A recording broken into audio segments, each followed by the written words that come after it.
mi cuarto está Ajá. aquí y el cuarto de mi hermana está junto. Y mi hermana ronca así como... Sí, Entonces sí te da sí. miedo. Si no conoces, Si no y conoces... si es la primera vez que vienes, sí te saca de onda, Sí te ¿eh? saca, o sea, Y ellos te se sacan sustos. yo cuando me dicen, oye, ¿qué es eso? ¿Es un burro? ¿O qué sé yo? ¿O es una vaca? ¿O qué? No, es que una vez mis tíos estaban aquí, mis tíos de México, vinieron a visitar, Sí. se quedaron a dormir y mi hermana se quedó dormida. Y se escuchaba chistoso porque abajo había potrero. Ah, sí. Entonces, había una vaca, Mm, pero no, había un caballo, caballo. Pero a veces traían ganado, a veces, pero la sacaban a la noche porque no les gustaba que estaban ahí. Entonces un día a mi hermana se le ocurrió, no sé si le ocurrió, pero o sea, estaba dormida, se escucha.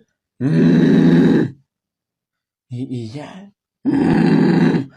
Mis tíos salen, van así, y dicen, "Ah, ¿qué pasó? ¿Qué tienen? ¿Qué? Y se escucha. "Mm". Y se le, no, es que se escucha aquí adentro. Y dice, "Mm". Hasta el otro día estábamos comiendo con con mi papá, mi mamá. No, me dice mi mamá a mi tía, no, que escuchamos algo bien feo y no era el caballo ni nada. Y dice, ¿quién era? No, se escuchaba bien feo, se escuchaba que alguien estaba exorcizando. Y yo, ¿qué pedo? Sí, se escuchaba, y hasta dijo mi tío, se escuchaba como si fuera una vaca. Y yo, así, "Mm". Dije, es mi hermana.